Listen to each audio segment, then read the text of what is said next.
Welcome to the Digital Forensics Now podcast.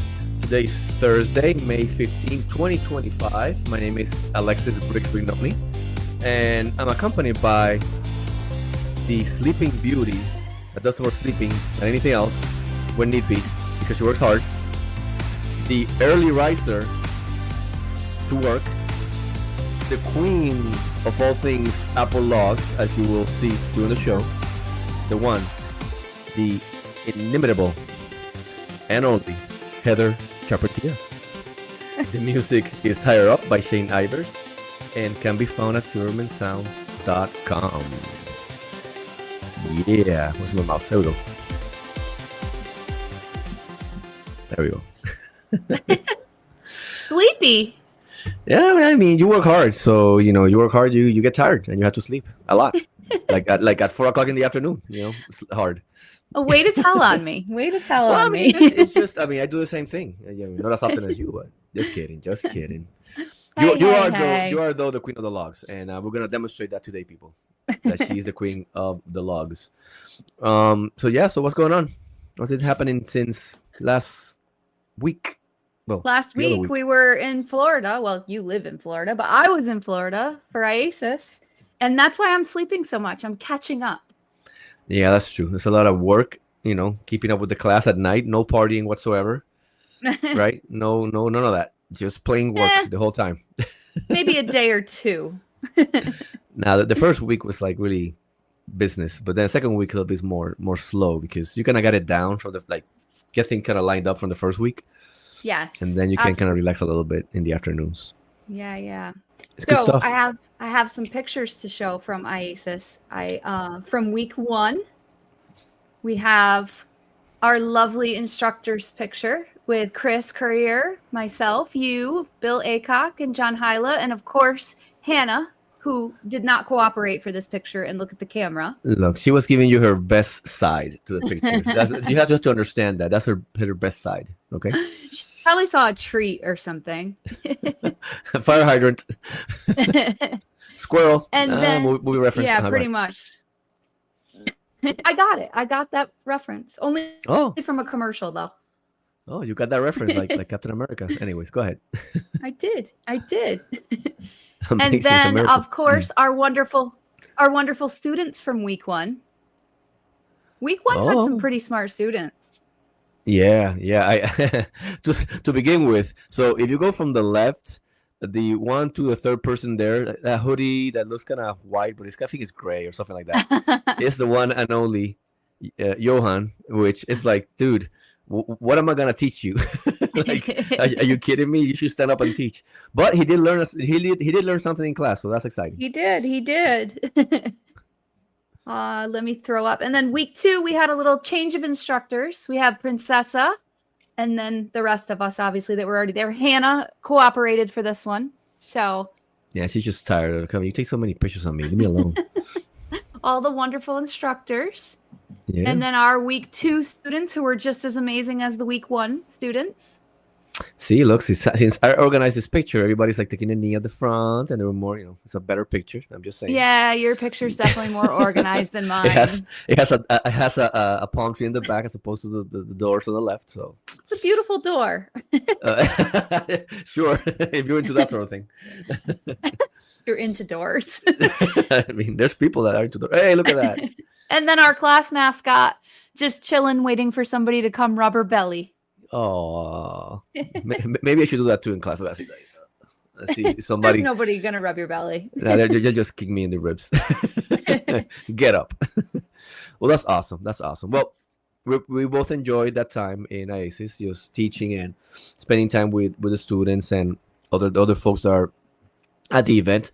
IASIS is an organization that's voluntary driven, so all the people there is volunteer work, because we're really passionate about education, and education specifically in the field of digital forensics, right?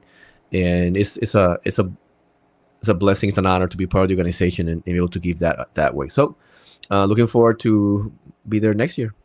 Yeah, absolutely. And you don't have to wait till next year. Well, you kind of do. Never mind.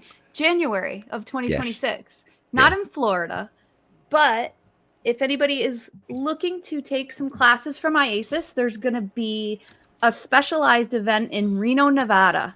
So it will be January 12th through the 16th at the Grand Sierra. I don't. Did you lose me? I don't know if it says you or it's me. I don't know if somebody in the chat can tell me if she's breaking up or not to make sure that maybe I'm not the problem. But let me see if Kevin is around. You can put in the chat. He is around. If she's breaking up, Yeah, if not, I see him in there. yeah, if not, it's me, and then you can carry on. But somebody needs to tell me if I'm breaking up. Let me see. Okay, so Christian says that you're breaking up. So okay. Christian is it's up. It's what, midnight his time. Yeah, great. Christian is a trooper. You could have watched this rerun later. Well, but he supports. Yeah, you're glitching out. So let me repeat that part there. Is the special event in Reno at the Grand Sierra Resort, right? Yeah. Yep. So it's gonna have all the classes. Not the BSCFE though. It's gonna be all the specialized classes. So the Advanced Mobile Device Forensics class, which we teach, the Advanced Windows Forensic Examiner, Applied Scripting, the Forensic Linux Examinations class, the Managing a Digital Forensic Lab, Mobile Device Forensics, Open Source Intelligence, Preparing for Lab Accreditation, and the RAM Capture and Analysis class. Those are all awesome classes. And again, definitely. they're not the main BCFE, but they're pretty good. They're really, really good. Let me see. Yep. And the MDF, there's a certification for the MDF, so they can get that. Is the Windows one there? No, I don't think Windows. Yeah, is there, Windows. It is. Yep, Oh, the Advanced Windows. Advanced Windows also has a certification, and then all the other classes is great knowledge. So very cool. So before we move on from what we've been doing, IASIS related and all that, I want to talk about what I did in between the show. So now it's gonna be me time, real quick. Do it. I mean, it's me time most of the time, anyways, but more me time. So I went to Epic Universe, right? So my beautiful wife decided that we should take some PTO in the middle of the week and do this. Yeah, exactly. So it was great on her. So this is the entrance. It's amazing. I hate AI except when I can delete people from the picture. So then I like AI, so I can take people out. So then it looks like there's nobody there. And then this is me going into the Nintendo world. See how it simulates like the little pipes? You go choo choo choo choo. So I'm there being like running towards it, and I obviously deleted all the other people around me because it's all about me. Did you make the sound effects as you went in? Oh, of course. I mean, actually, the sound effects are part of the thing. As you're going up, it goes choo choo choo. So, but I made them anyways, And then here we are in Nintendo world here with my beautiful wife right here, and we're enjoying it's really immersive. Like we get in, like you see, like you can't really see outside of where you're at, so you feel like you're in the place, which is like like an interesting environment. We'll see when it opens fully for the public, and it's gonna be crowded for sure. It was crowded and it wasn't full. Now the part that I got really, really excited was for the Harry Potter section, like the Ministry of Magic. And if I read the books when they came out, I saw the movies, and it's really impressive. It's exactly how the books and the movie are. The ride was not open yet because during this test period, some rides are open. So this one wasn't open, but it promises to be really awesome. So I enjoy that. And then we got some butter beer, and if you're a fan of the books, you know what that is. If you're like Heather and you don't know what it is, then you have to go read the books so you know what butter beer is. I had to ask. I know now. You told me. Yeah, no, it's pretty good. So, and of course, I need to show you now a video of me making a fool out of myself, just so we don't break the habit. So here That's you go. Always fun. It's me. Well, I mean, we can't just make fun of you. We have to make fun of me too. So here's me doing my best my best impression of Mario from the Super Mario Brothers video game. Yeah, look at that. I'm an adult. I don't think so. You can see my wife there, or hear my wife there laughing at me because I'm a goofball. Definitely a goofball. You don't have to agree. You have to be like, no, of course you're not. You're great, man. You're a serious adult. No way. I'm with Karen. I know. I'm chilling with you. Well, there you have it. That's what I've been doing, or I did, I should say. Now let's get back on track on this more Very serious cool. stuff. Thank you. So we promised the students from our classes that we were gonna do. While we were, Yeah, we're glitching here. oh, sorry, go ahead. Yeah, that we promised the students that we were gonna do a I spotlight demo. know, I can see it. We're super lagging. Better? I'm gonna let you take over. So go ahead and tell us what's going on. What's coming up? Can you hear me? Can you hear me? I know. Okay.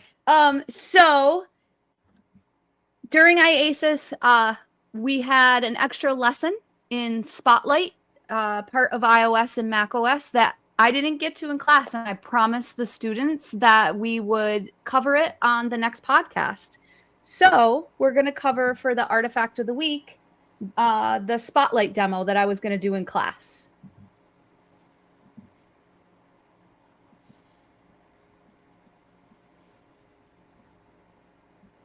All right.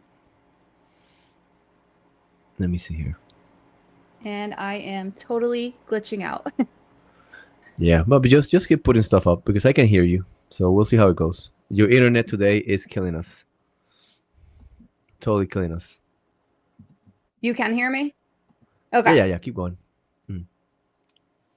All right. So the iOS Spotlight. If you don't know what iOS Spotlight is, it's the built-in intelligent search feature for Apple, macOS, and iOS. It searches apps, files, and the web, and you can see here in this screenshot that you can access it by swiping down on the home screen or with the search option available at the bottom of the home screen. So there are databases that are related to the Spotlight function in iOS and macOS. And here on the screen, I have the paths where you can find those in your iOS extraction. So if you go to private var, mobile, library, Spotlight, and in the core Spotlight directory are 3 different locations where you can find those store databases. So just a quick little overview of how the database is structured. There is the header page, which at offset 0 for 4 bytes, you can see the header string there. That is the 8TSD. And then the next 4 bytes starting at offset 36 will tell you the header page size. And then at offset 324, for an indeterminate amount of bytes, is the path to where the store DB can be found on the volume. Then there is what's called the map page. On the map page, the first 4 bytes have the header string of 1 MBD. And then there's an offset for 4 bytes starting at offset 4 that contains the page size. Then at offset 8, there is 4 bytes that contain the number of pages within the map.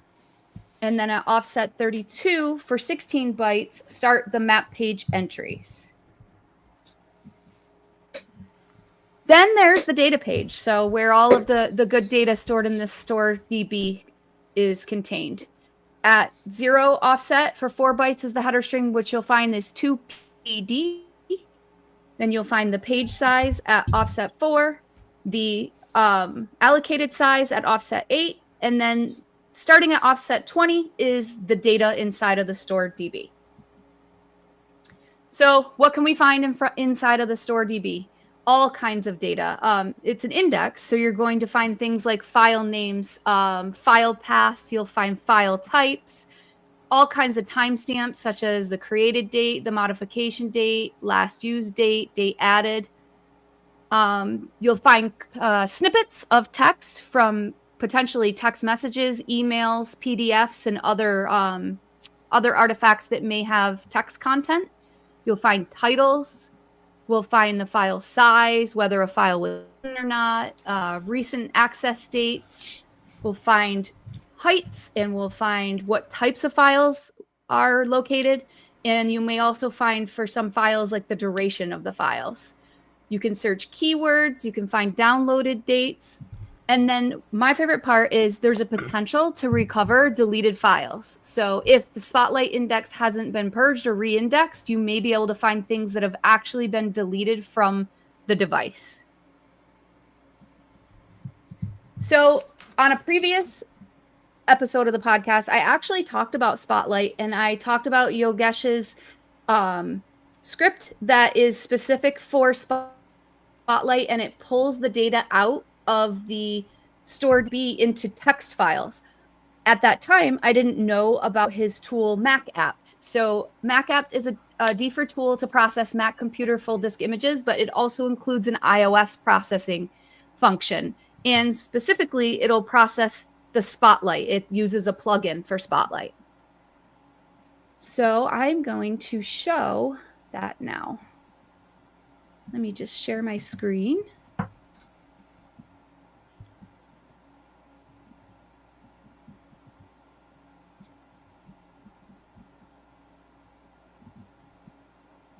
And let's go to my desktop where I have the Mac app already installed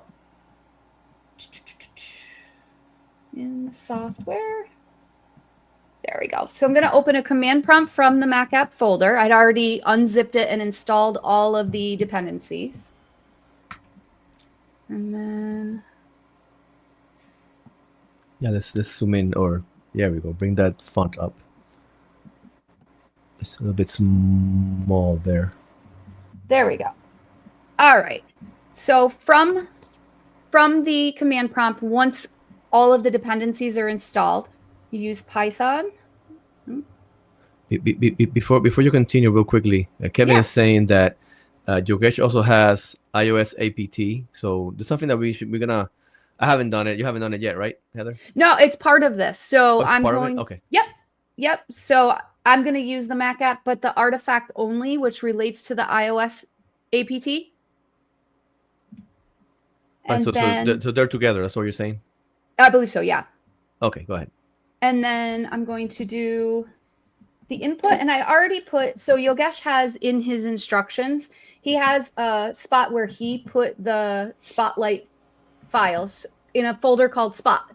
And then all I did was drop the core Spotlight folder, all of the different files from my full file system extraction into that Spot folder. So each one of these directories have this store DB that you can see here. So I'm just going to drag that location for the input. And then I'm going to output it right to where Yogesh's example shows, which is an output folder in that same directory on the C drive. And then I'm going to do Spotlight to just run the Spotlight plugin. Once that goes, very quick, by the way, if I go out to output folder, you will see here, let me just make it larger. It actually outputs all of the data from the store DB into a SQLite database. So we can open it up in DB browser and browse the data from the store database. So I'm just going to go to notes because I know I have some data in the notes here. This is from one of my test phones. And in the notes, let me just control. You can see here that I have one, and it's the display name is Computer Secrets. So that one might be important in an investigation, right? Secrets? Why? What would that be? Come on. Then in the description is actually the Computer Secrets, which is the password to an encrypted volume on a computer. Bazinga 911 exclamation point. So this can be found in the notes portion of the store DB. And then there's other stuff too. Like I have Facebook Messenger in here, and you can see some of the Facebook Messenger data. It actually shows the two people who were communicating on the Facebook Messenger, which is Sheldon Cooper. These files are actually from Sheldon Cooper's phone, and Amy Farrah Fowler, who is the participant in the Facebook Messenger messages on this device. Nice. Yeah. So if you go to this database in a forensic tool, whatever your forensic tool of choice is, and you go and look at the database, you can't see data. One of my tools is actually, it's completely blank, and it's because it doesn't have a viewer for this type of proprietary format. So exporting those files and then bringing them, using Yogesh's tool to bring them into a SQLite database definitely makes life easier for your investigations if you want to take a look at the Spotlight databases. I mean, I would say if you have a theory of the case, you can definitely make a big bang out of it, you know? Oh, that joke all the way. That joke. That was good. That was good. That joke alert.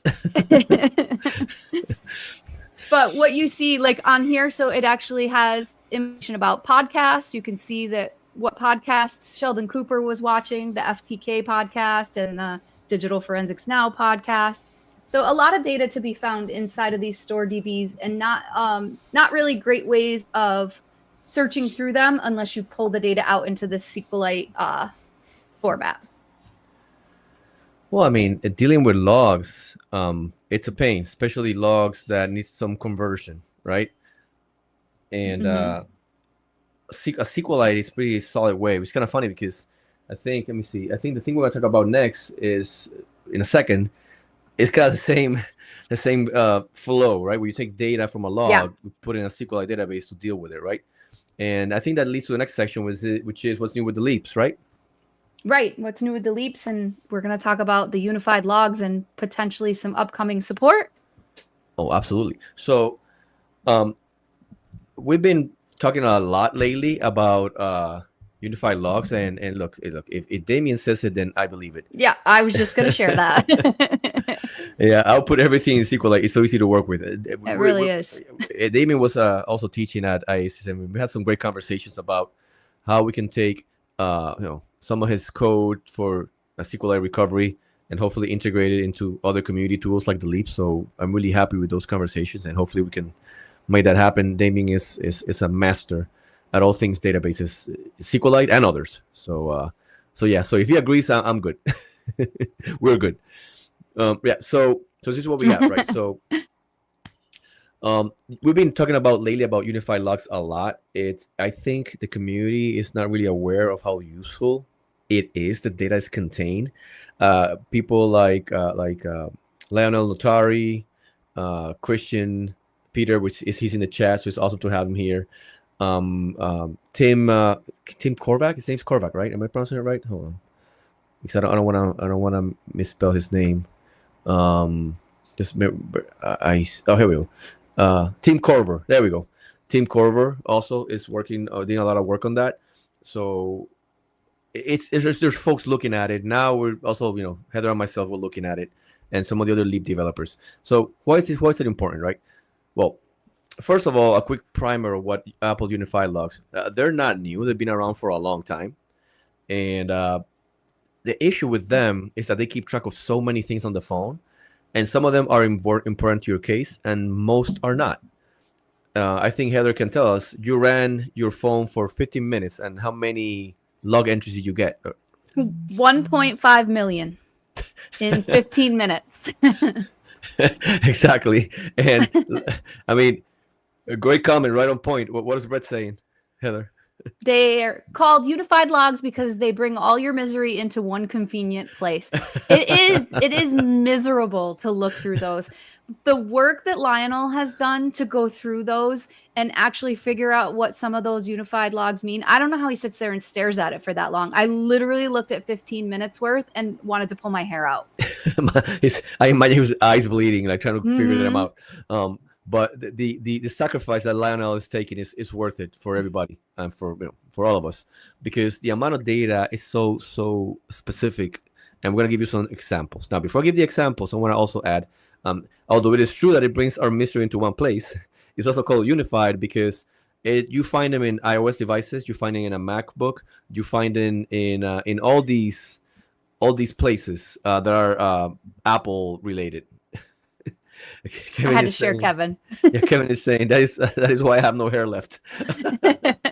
Well, see that's why I'm doing some artifacts, so I don't have to pull mine as well. Um. So what are we doing about it? So the thing with like Heather said, you have, and I'm gonna actually let me start with the let me check this out. The thing we have to do is we have to kind of pull these logs, right? Put them in a format that's easier for us to work with, and then identify items of interest. We're planning in the near future, like near future, start making some artifacts that are really specific to the items that we need. The idea is that instead of looking at for every 15 minutes at what you say, what, a million lines of log or whatever, 1.5. 1.5, almost 2 million lines of log, then we can narrow it down to the 100 that you might need in a Right. time in a timeline by timestamp. Okay. Christian is saying that checking live logs on a test device makes things much easier, which I agree if you're doing that part of testing. So that's a good note. And there's ways of definitely doing that. And actually, that could be something we could show on the next show. So thanks for the suggestion, Christian. So that more folks can do research, because it's not only about the folks that code like myself or the leap developers like Johan or James or Kevin. It's also about folks like Lionel that actually sit and give meaning to the artifact. So people like myself and others, we can then automate it for the rest of the community. So do that research. So there's ways of doing that. Now, what's the workflow that we're dealing with right now? So let me show you. Let me go back here and show you a couple of things. I'm gonna open here my screen. Let me hide my cheat sheet here. What I'm doing. The first thing is we need to acquire all the things. And how do we do that? We need to preserve those. And there's been a lot of a necessity of doing that, because it has been known that some of our tools were getting rid of these logs before we're able to acquire them. I believe that's been fixed in some of the tooling, but at the end of the day, you need to do your own testing and validation of your acquisition tools to make sure that no data is being lost in the process. Okay, so I'm going to show here a great flow chart by Tim that explains how it works. Right, there's you can pull different types of logs from these devices, the 6diagnose and the Apple Unified logs. We're gonna focus on the Apple Unified logs. There'll be the column on the right, and I love this little flow chart because it shows us, right. Do you have access to the device? Is the answer is yes. And then what you should do, acquire the AUL, and you can go from the flow of that chart what your best option is. There has a command, sudo log collect. So the log command is a log that Mac devices, laptops, computers will use to manage and deal with those logs. This method will require you to have a Mac computer to be able to pull those out. There's other ways of being able to extract that. UFade is one of the ways to do that, which is fantastic. And both UFade and using the log command will, the end product will be a file. Well, it's not really a file, but a file looking directory with a .log archive extension. It's not really a file. It looks like a file, but it's actually a combination of files. Instead of them, their trace v3 extension at them. That's where your logs are in. If you open them, you will have tons of gobbledygook that you cannot understand. These need to be looked at in two ways. The first one is, let me take this picture out of the screen. The first way of looking at these log archives is through Mac's the console application. It's a program that comes with Mac computers. You open the console application and you can manipulate some of those. I find it a little bit cumbersome and slow to do so. So there's other ways of doing it. The second way of pulling those archives is if you have an extraction, you can take the trace v3 files and turn them into a .log archive. Right now, the instructions we have on that are in French, thanks to Johan. I translated them. You translated them? Okay. I did. Yeah, I think the AI did, maybe. Oh, the AI definitely did. By I meant we did it together, me and the AI. Oh, yeah. I don't think your French is up to speed. That your French is just as good as mine. Totally non-existent. All right. So there is a way of doing that, and maybe we can cover it in another episode on how to pull those out. So let me show you here how the command looks. So you pull the logs. This is a command I want to show you. It's called the stats command. I found it interesting enough to show. I learned this command from Lionel's blogs, and it's pretty neat. After you run you have your extraction, you can use log and then call stats, and it tells you all the types, how many events you have in your log, the activity, how many log messages, time to live for all those messages is pretty useful, and the processes and the ones that write the most of that information, which again is some pretty interesting metadata. And he goes further and he has additional commands to really narrow down the different subsets of data using the stats command. I'm not gonna go into that now, but you can see that in his blog, Lionel Notari's blog. So we'll put his blog in the show notes at the end of the show, and you can go look, give us a few hours so we can put them up, and you can look them up, right? So what do I do? So the way I do it is, let me open here what I do is, of course, if I could open a window too, you can all see. I take my Mac computer, and that's the only way I know how to do it, through a Mac.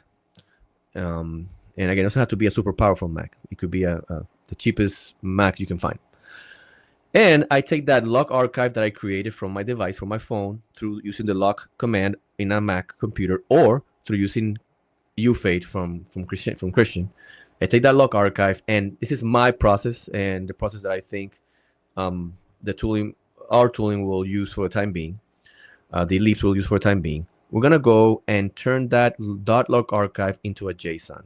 Okay, so let me show you here a picture of another picture. Sorry, of my screen. That's what I should do. Show you my screen. So let me here.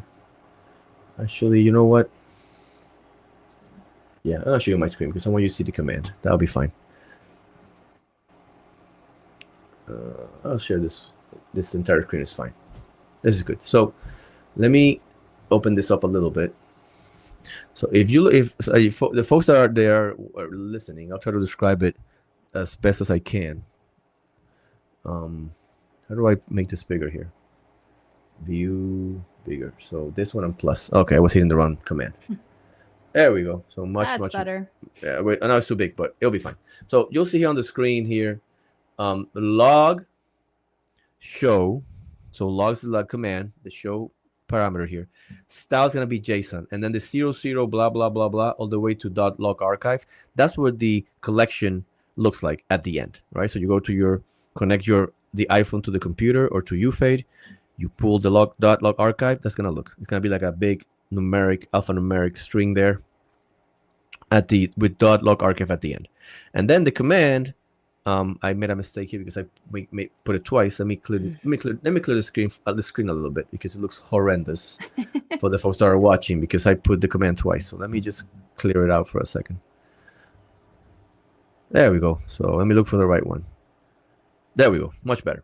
And then you say JSON, you take the log archive, and you pipe it to a file called log archive.json. I need you to name it just like this in order for iLeap to be able to pick it up. If it's named something else, iLeap will not see it. So it has to be named log archive.json. Now, the interesting thing about that, which I'm going to show you now, is that Heather did a sample data for us.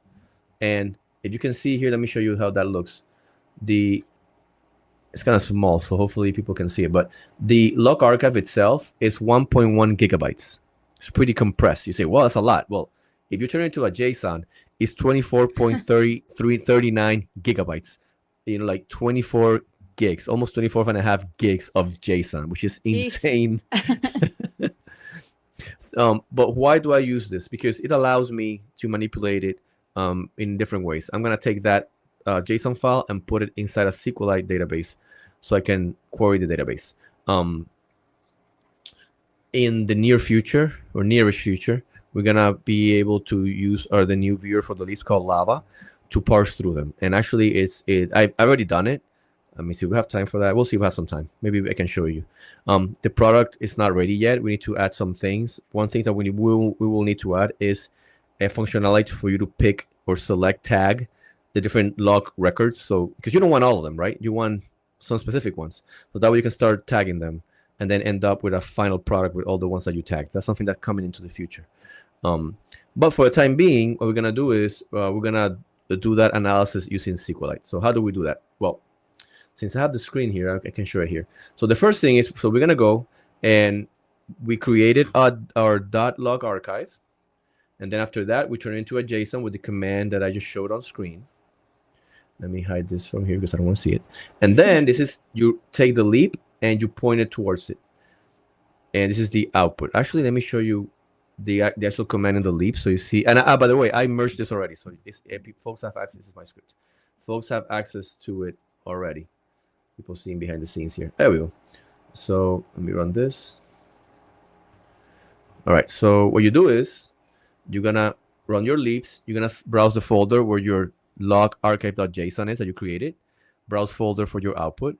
And in modules, you can just put here log archive. So that way you don't have to spend time looking for it. And select it. And then hit process. Logs in the log archive. Process it. When it's done, then it will show you what I just showed you a second ago. It will show you this output. The output is going to tell you, first of all, that log archive has started. And it says truncated file after position and a big long number. The reason is for your knowledge as examiners. So you can know what the tool is doing. When you use a Mac computer to convert the log archive into a JSON, it does the conversion, turns everything into JSON format, key value pairs, and then appends at the end the name of the log archive, which is great. But the problem is that if I want to read the whole file as JSON, it won't allow me to.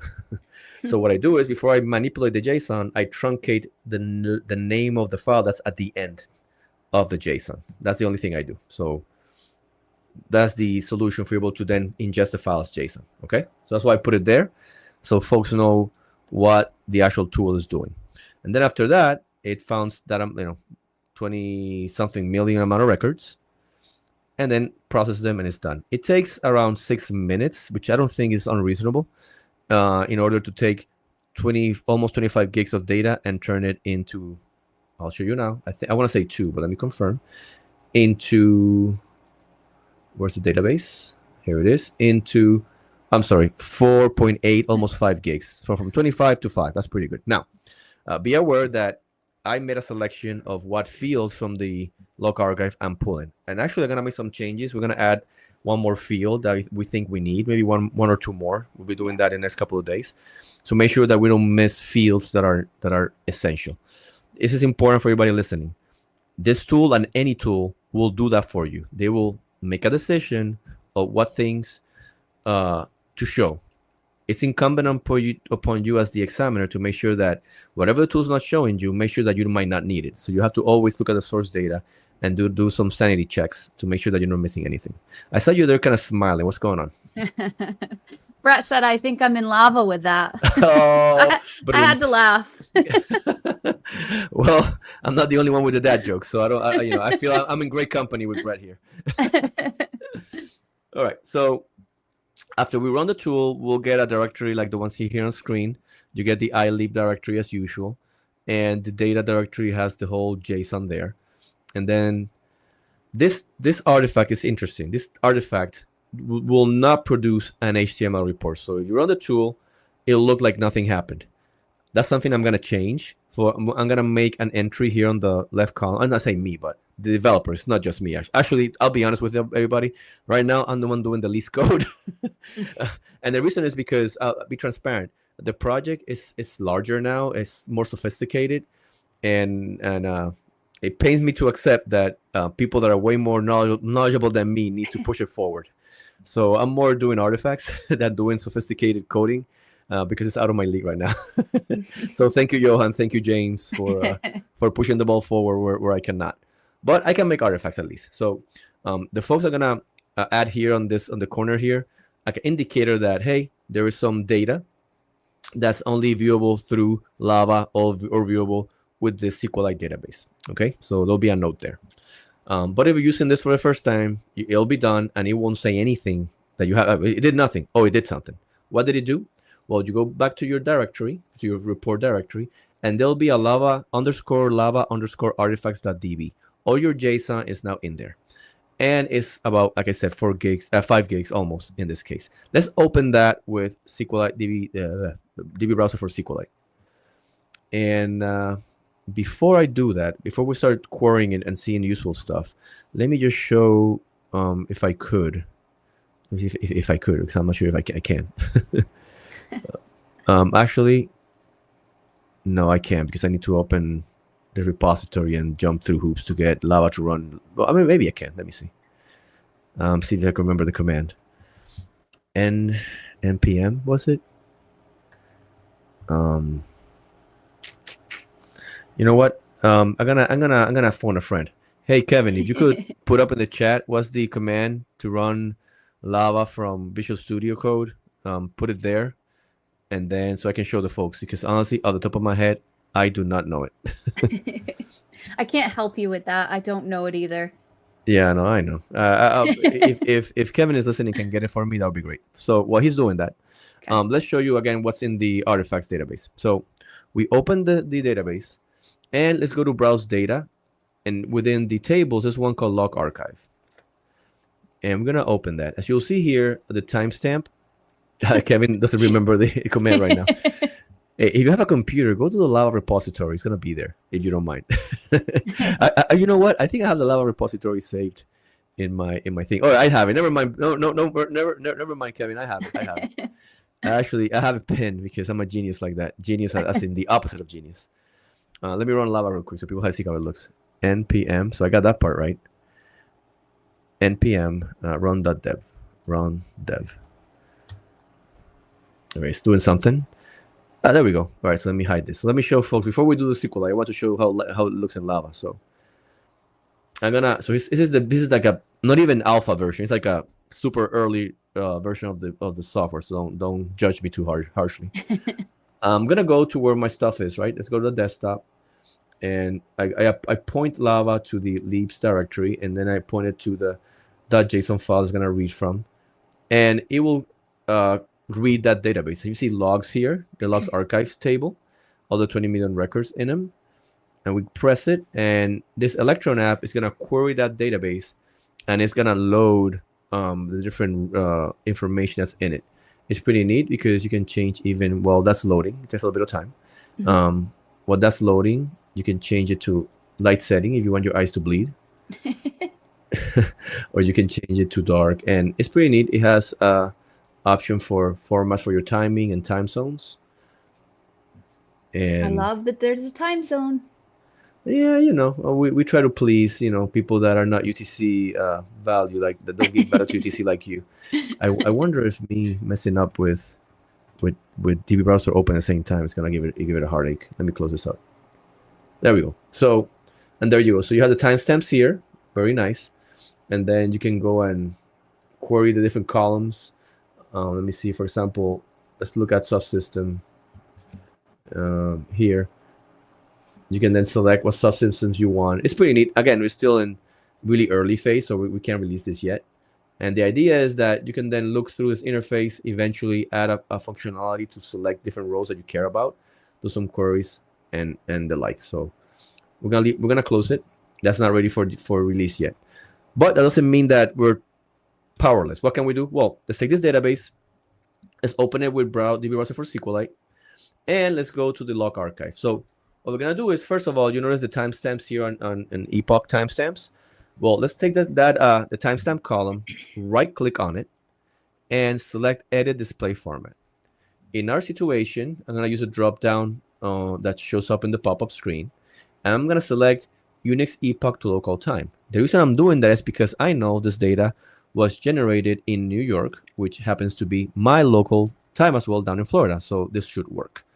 Always when you apply not filters, but certain transformations in regards to time zones, you gotta make sure that you're doing it to the right data and that the data was generated in the right time zone, so you don't commit mistakes. Okay, so we're gonna hit OK, and here you go. Here are your timestamps. You'll see the process IDs, the subsystems, the categories, and the actual messages, which is what the log is actually memorializing for you. So what we're gonna do now is Heather's gonna guide me to some awesome examples that she obtained or she did based on Lionel's excellent work on these logs. So let's get to it. What should I do first, Heather? So for event message, filter on iBoot. Event, let's put iBoot here. And notice, folks, we're talking about, I know iBoot. We're talking about 20-something million records. So this might take half a second or so. I still think it's amazing that with SQLite we can actually move through it in a fashion that's workable. All right, so what are we seeing here, Heather? So if you look at the entry on 5/15/2025 at 8:44, that's when I started my 15 minutes or so of testing. And you can see the iBoot version, it is Artifact 7. 7, I'm going to highlight it here. There we go. That is when I booted the phone up to start my 15 minutes of testing. Look at that. So an actual entry, was this phone booted? Could that be important investigation? Absolutely. What's next? Yeah. So on you can take the iBoot away, and then on the timestamp filter, do 2025 -05 -15, and then for time do 08:44:45. On the subsystem, once that goes on subsystem, put in Springboard. And you can. This is the thing, right? And while that's loading, we're gonna build artifacts that speak, or at least to a Springboard, that will aggregate some of these. But in the meantime, you need to go to Lionel's blogs and do like we're doing. Look for timestamps, subsystems, and event messages of interest, and look them up. And then you'll have the timestamp of what's happening, and then you can filter by the minute, right? And I say by the minute because, Heather, how many records can we have in a minute, more or less? There's tons. I mean, in 15 minutes, there's 1.5 million. So, I mean, it's insane. We can have 15,000 in a minute, right? So then you can filter, let's say, even if it's by a minute, then you can see what's happening before and after your term of interest, right? So, well, for example, let's show the next one, Heather. What are we looking at now? So if you look at line number 7, there's a lock button single press, and there's a lock button single press recognized. At that minute, or at that second, I pressed the side button to lock the device. I mean, that level of granularity is insane. Yeah, definitely. If you scroll down to Artifact 51. All right, 51, I'm going to highlight it. The received face in view, I was unlocking the device with my face. So you were hitting the numbers with your nose? Is that what you were doing? No. Putting my face in view of the phone so I could unlock it. I don't know. I'm an idiot. I'm an idiot. I know. Sometimes. If you leave the Springboard filter and then just change the time to 08:46, no seconds. No seconds. And then scroll down to Artifact 301. All right, let me scroll here. 301. Yep. 301, you'll see that received face in view again. I was opening the device with my face again. But if you scroll down to 382, you'll actually see the transition state moves to unlocked, and that is from my face unlock. Huh, look at that. Like, so face unlock. Like this is great. This is great evidence in the case. Yeah, definitely. Clear your filters. And by the way, can you imagine? Well, no, I did not unlock it. It was your face. Unless somebody else, unless you have a twin, it had to be you because it's your face that unlocked it. I mean, come on, it doesn't get any better than that. Sorry, I get excited. What are we doing now? A lot of times, though, I've seen like on the groups and on the listservs, people saying, "How do I tell if somebody unlocked the device with their face or their passcode?" These logs are going to tell you that. Oh, that's so amazing. Yeah. All right, what are we doing now? Get rid of the timestamp filter, get rid of the Springboard filter. And I think just in message, type penguin. P-E or P-I? I'm not even sure. P-E-G-U-I-N. You know, being Hispanic, I spell penguin differently, so I have to remind myself. All right. All right, we have seven records here. So with these records, what I did is the very first few, I called the contact in the phone Penguin by going to the contacts, to the phone book. And then the bottom 3, if you see the subsystem is missing, so those were actually done with Siri, where I said, "Hey Siri, call Penguin." And we're going to add a column that will show that was with Siri, because I can see it in console. We just need to add it to this. Yeah, it's most likely a field that I did not add in my ignorance. So that's why we have to do this testing. So then, like Heather said, "Hey, man, we're missing a field that's important." Then we Yeah. can add it to the filtering that we do when we process the JSON file. That's amazing. Can I press on them or not really? Yeah, click on one of those last three All right. in the message. Yeah. So then if you pull it over, you can actually see the contact. The display name is Penguin, and there's actually a phone number in there to the contact as well. So let me open this up. I should make this font larger, but bear with us, folks. So you see here, name is Penguin right there. I highlighted here on the right side of the screen there, and then the phone number and their value is there. So yes, that's pretty amazing. And that one was one of the Siri, hey Siri, call Penguin. Yeah, like an interaction. That's great. I love it. Want some more?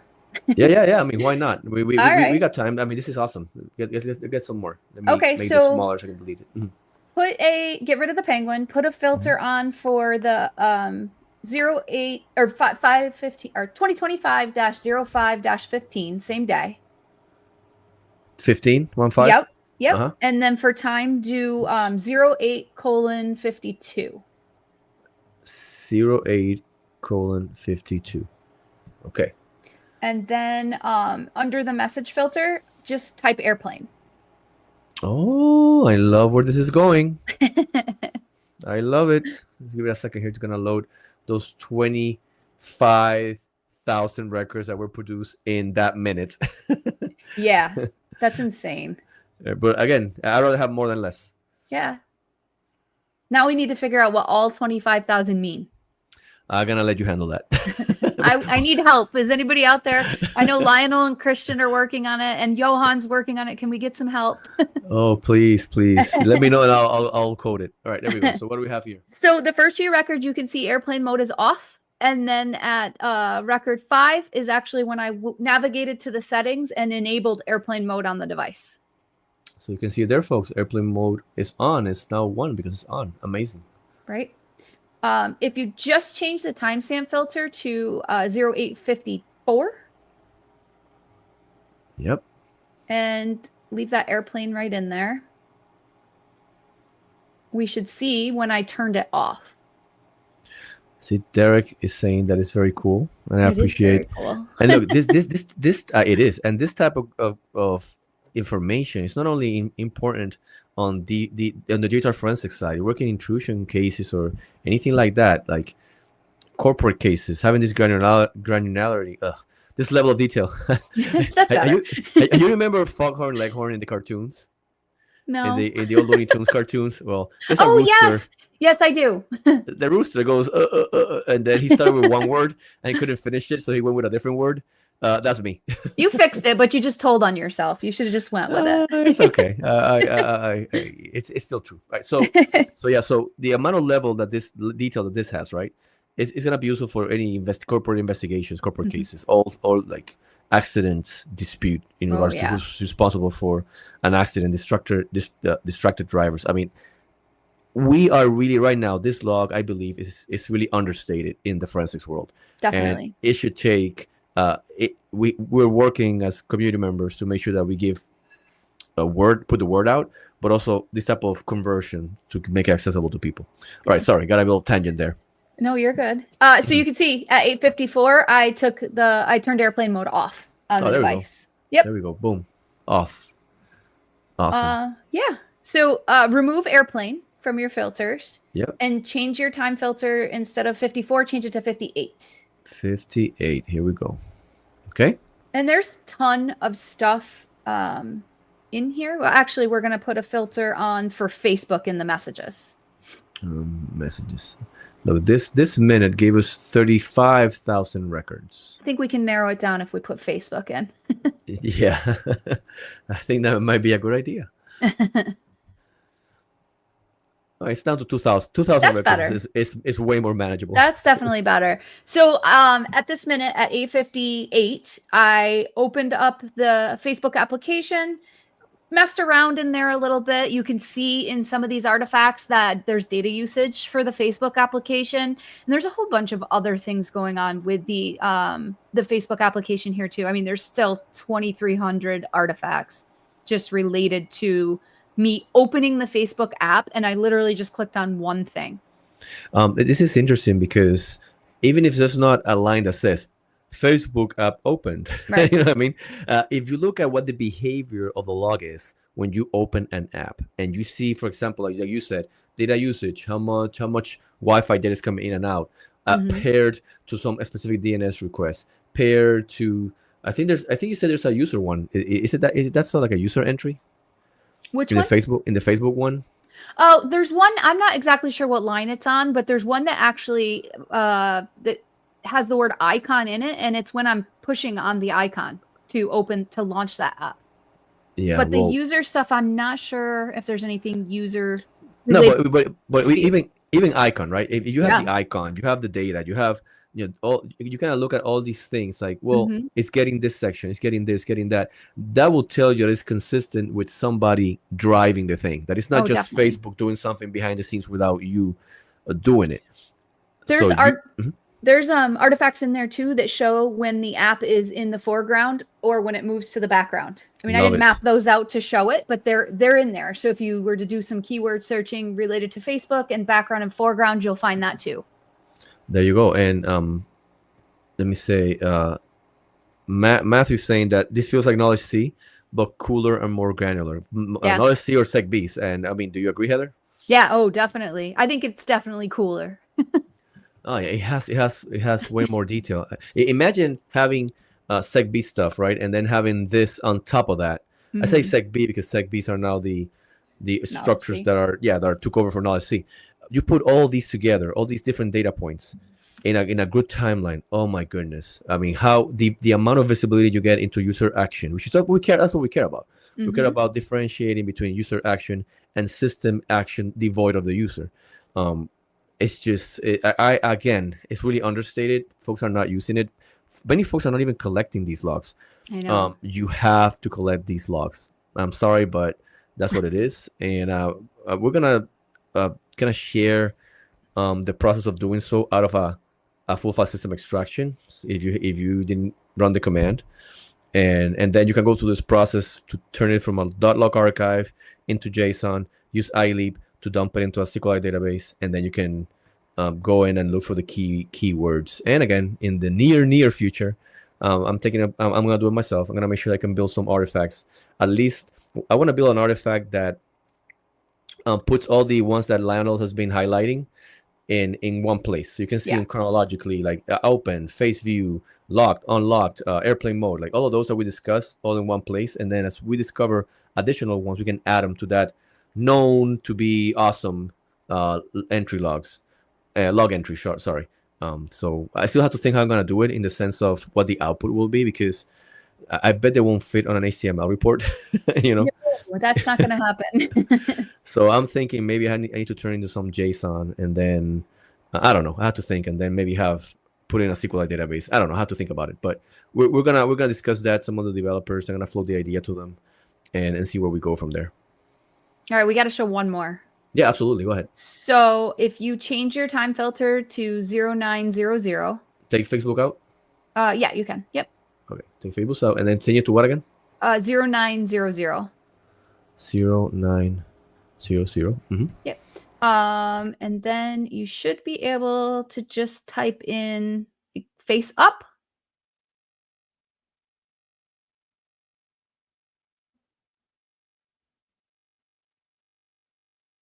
Oh, I can't hear you anymore.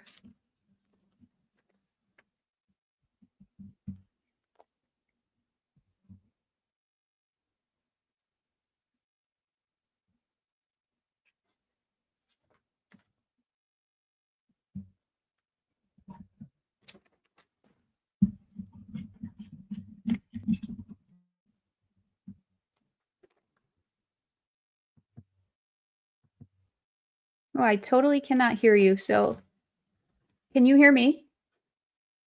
Oh, okay. Well, let me just tell you about it real quick, but I can't hear anything you're saying.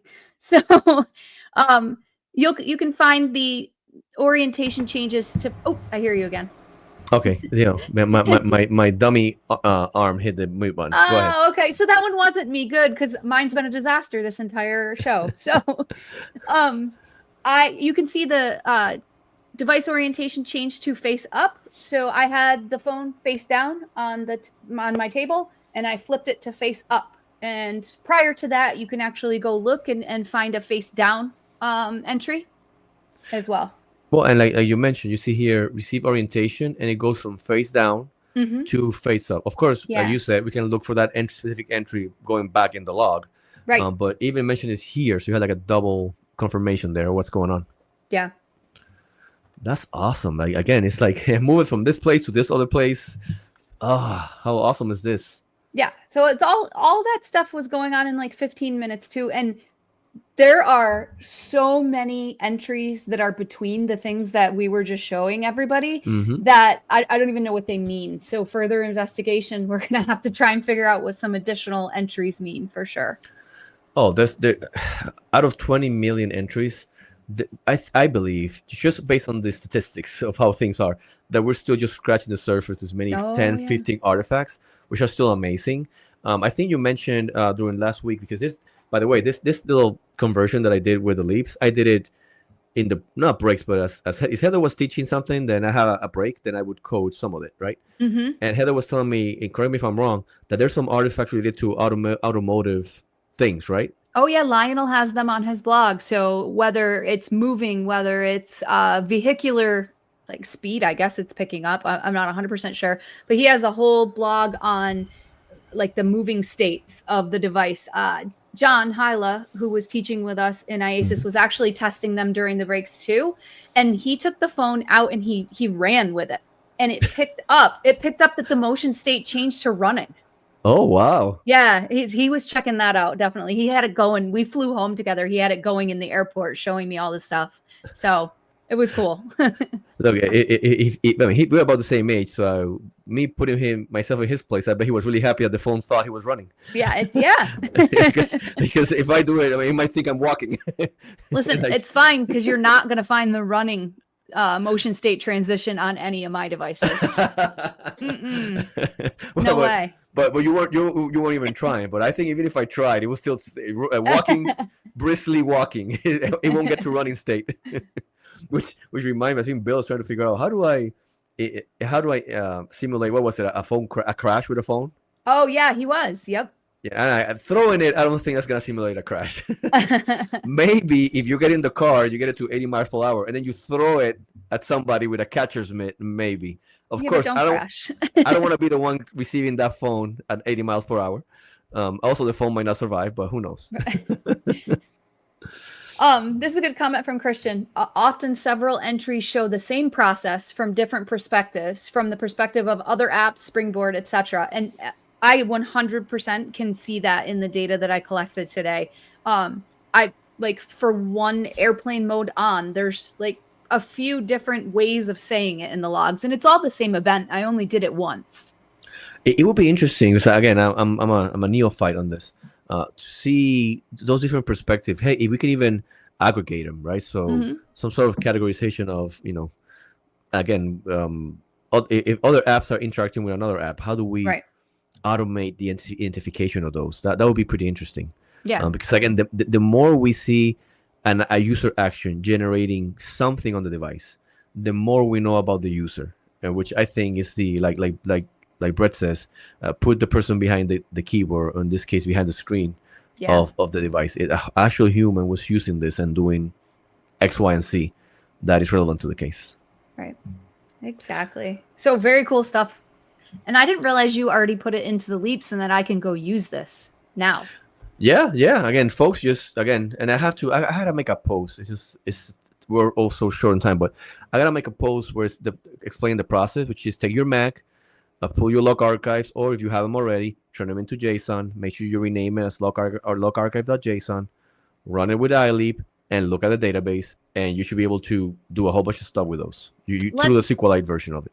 Let's do that post by next week, and we'll add in Johan's way of pulling the logs from a full file system extraction and how to create that log archive so that people have it. I know you were asking me about it in the middle of the show and I froze completely, so I couldn't hear what you were saying. But let's try and put it up on either your site or my site or both, Both, yeah. and give that walkthrough. All right, that's awesome. Ooh. Chris, we'll put it up and talk about that if you don't mind. So will this already work with the Mandiant tool JSON output? What did we find? You ran it in class. So I ran it and it worked. One thing I didn't like is that it changed the column name to something that they named, and I like to use Mac to produce the JSON because it's whatever naming Apple gave it. So I'm taking an Apple product, using another Apple product that's designed to work with those to produce the JSON that I will use. So to me, from my perspective, I'm not using removed from the process third party to look at it. Like I mean, it's not wrong, but from my perspective, the less I can involve third and fourth parties into the transformation process, I think it's better. So instead of going from Apple to Mandiant to JSON to Leaps to SQLite to you, I'd rather keep it all the way Apple to the SQLite, and there you go, right? And I preserved the names of those columns. Of course, timestamp is timestamp, right?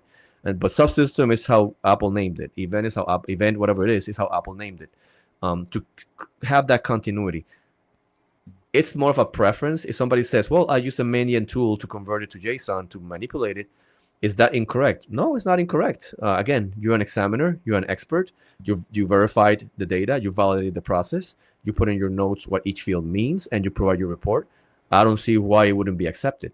But from my personal perspective, this workflow, I feel it's better for me for those reasons. And also, I control also the SQLite database that's produced.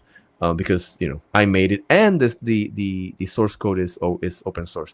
I'm not sure Mandiant is. Maybe it is. I don't want to speak out of turn. But if it is, great, right?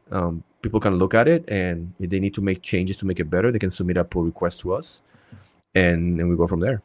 Does that help, Heather? You think that makes sense? Yeah, definitely. I haven't had a chance to look at the output that Mandiant puts out either. I know you showed me that the columns are different, but I would also, like you were kind of just saying, want to make sure that everything I'm seeing in console and everything I'm seeing that I think is relevant artifacts actually are there in the JSON. Yeah, absolutely. And let me make a quick note for the developers out there. Again, this is a humongous JSON file, 25 gigs. If you're going to use import JSON and try to import JSON library, eat it, good luck. It's just way too big, and it's going to take forever and might not even work.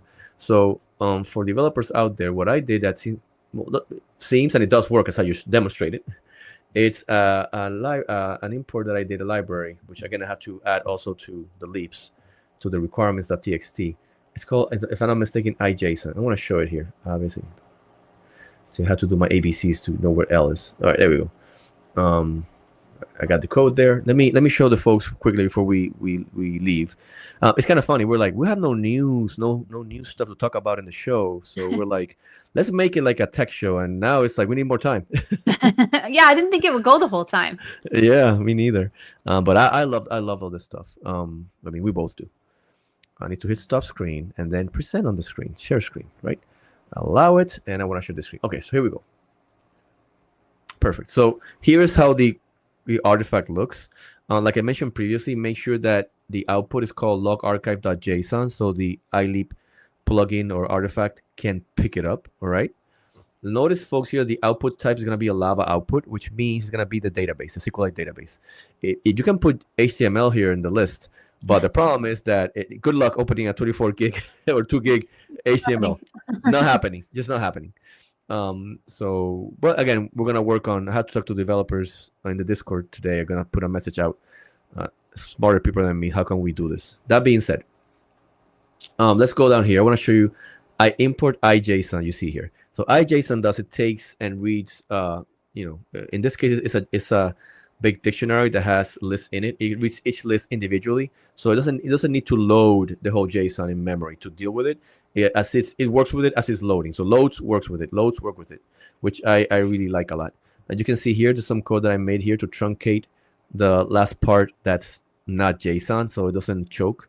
And then I let you know that it's truncated after position 1. Actually, I need to put here, it shouldn't be print. I need to change this to what? Hold on. I need to change it to log funk. Actually, since I'm here, let me do it right now. Oh, we get to witness you live coding? Well, live fixing my own nonsense. All right. So what log funk does is actually make sure that it's shown to the screen and also showing the actual TXT log, which I didn't do, but now I just did. Yay! All right. So it's pretty neat. So for it to make it Lava compliant, you put the decorator for artifact processor, and then you do your stuff as you would do. And here I pull out timestamp, process ID, subsystem category, and event message, and the trace ID. And then I collect them, and then I send them. When I return it, the decorator looks for these 3 things and make sure that the SQLite database is populated accordingly. And there we go. Super easy to make this artifact in the sense of the artifact structure. Your magic here about how you go about going about the JSON, well, that's on you as a developer, and that takes a little bit more time. And there we have it. So folks, use the iJSON library there, and if you want to do your own way of doing it, this is just one way, not the way. But you want to build your own, I recommend using iJSON as your modules to read that JSON in parts, process, read, and it make it manageable. Make sense to you, Heather? It makes sense. That's just a couple of the code, right? Easy peasy. Easy peasy. Yeah, you know it's easy. Sometimes you give me, oh, it's not. Just Google it. The first entry tells you how to do it. I mean, come on. I know AI. No, Google it. Oh, look. I'm not doing that anymore. I'm okay, not. Good. I did do it to translate Johan's PowerPoint, though. I mean, okay. Well, I'll let it pass. Although I sent the translated copy to him, and he said a few things aren't right. What? So yeah, what? so I cannot believe it. It can't even translate right. We had to get some kind of AI into this hour, didn't we? We have to. We love it a little bit. I hate it a lot. Anyhow, so I think that's what we have for everybody, folks. Do you have any? Oh no, Heather does have something or else. What do we have, Heather? I did. We have to do the meme of the week. We have to. Go ahead. Tell us. All right. Let me share my window here. If I can find it. There we go. So since we were gone for 2 long weeks at IASIS, we have to put up the meme that has just got back from a conference training. And then it says the office, and there are things on fire. There's people on the ground. There's things destroyed. What am I missing? A mess on the floor. Yeah. So it is saying, you come back to the office after your 2 weeks of conference or training, and the office is on fire. You have like 20 million emails waiting for you. I couldn't believe the number of emails, and I have a grand jury and a trial that were sprung upon me when I got back. So they're doing 2 weeks. What? yeah. No, at least the analysis is done, but they're going to court. So. Oh my goodness! There's so many emails you want to turn into JSON and put in a SQLite database. Yeah. To be able to sort through them. Right. Exactly. Oh my God, that's like the nerdiest joke ever. All right. Or attempt at humor. You are a nerd. We are a nerd. Actually, I can see that you're a live nerd. Oh, I am. Yes. Yeah. On your screen right there says live nerds. Anyways. Oh, it's been a blast as always. You're the best, Heather. Thank you so much. Sorry about my Wi-Fi. I will get it fixed for next week. I hope the Spotlight stuff came through for everybody. If it didn't, I can always briefly redo it in the future when I fix my internet issue. No, it came across. What you need to do is fix your Wi-Fi by not using it, by having a big fat wire, I know. Cat 6, going from your computer to your router. Yeah, just like I just did. All right. Oh, that's funny. I'm trying to do fireworks, but I don't see the fireworks things on my thing anymore. I think I turned it off. Anyways, for the next episode. All right. Well, anything else for the good of the order, Heather? That is it. Thank you, everybody, for listening. Thank you. If there's no cool news to comment on in the next 2 weeks, guess what? We'll do another tech podcast, baby. Yeah, why not? there's heck. We need to start just show them how to put the log archive and from the trace v3 files and make it into log archive. Just that is gonna be a cool episode. So we might be doing that soon. Definitely. All right. Again, thank you, and we'll see you all in a couple of weeks. Take care. Bye. Bye.